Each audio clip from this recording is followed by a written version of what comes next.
So hi guys, welcome to fix my device. So friends, ఈరోజు మన దగ్గర ఒక ఐఫోన్ 16 Pro Max వచ్చింది. చూడొచ్చు మీరు. ఈ ప్రాబ్లం ఏంటంటే డిస్ప్లే బాగానే ఉంది, డిస్ప్లే 100% వర్కింగ్ లో ఉంది, కానీ కింద గ్లాస్ పలిగిపోయింది. సో మనం ఒరిజినల్ డిస్ప్లే పైన గ్లాస్ చేంజ్ చేసి చూపిస్తాం మీకు. ఈ 16 Pro Max ఉంది, గ్లాస్ చేంజ్ చేయాలి పైన డిస్ప్లే గ్లాస్.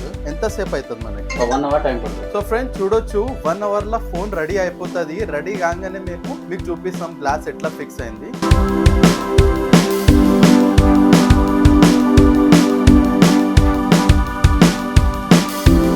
సో ఫ్రెండ్స్, ఒక్కోసారి చెక్ చేద్దాం. 1 hour అయిపోయింది, ఫోన్ రెడీ అయిందా కాలేదా అన్న. ఫోన్ రెడీ అయిపోయిందా అది? సో ఫ్రెండ్స్ చూడండి, ఒక్కోసారి కండిషన్ చూడండి ఫోన్ ఎట్లా ఉంది. మీరు ఫినిషింగ్ చూడండి ఎట్లా ఉంది.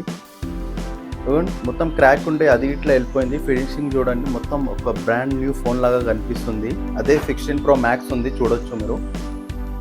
సో ఫ్రెండ్స్, ఇంకొకటి మన దగ్గర iPad Pro వచ్చింది, 4th generation. చూడొచ్చు మీరు. డిస్ప్లే కోసం ఈ ఒరిజినల్ డిస్ప్లే కొత్తది, ఇది పాత డిస్ప్లే. చూడొచ్చు మీరు, ఇది ఇట్లా ఒరిజినల్ డిస్ప్లే ఉంది, రీప్లేస్ చేసేసినాం. సో ఫ్రెండ్స్, మీ దగ్గరికి ఇట్లా ఏమైనా ఐఫోన్ లేకపోతే iPad లేకపోతే iWatch ఏమైనా ఉంటే మా దగ్గర తీసుకోరండి. బెస్ట్ ప్రైస్ లో మీకు సర్వీస్ చేసి ఇస్తాం ఫిక్స్ మై డివైస్ లో. Thanks for watching.